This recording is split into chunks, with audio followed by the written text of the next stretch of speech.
So if you're crafting with chipboard, this is going to be a must-have tool for you. This is our corner guide. And basically what this does is as you're adhering your chipboard together into a 90-degree angle, this is going to hold it in place.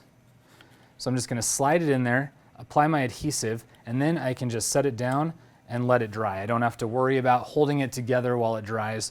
And you can see some of the really cool projects that were made by adhering the adhesive, the chipboard together at those 90-degree angles, so whether it's making cool boxes, models, you know, the list goes on and on. Also, not just for chipboard, you could use it for, you know, bookboard, cardboard, plastic, whatever sheets you're wanting to connect.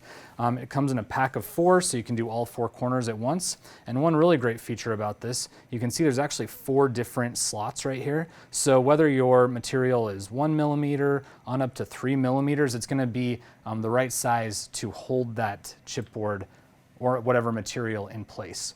The retail on this is tentatively $12.99. It's going to be launching third quarter of 2022.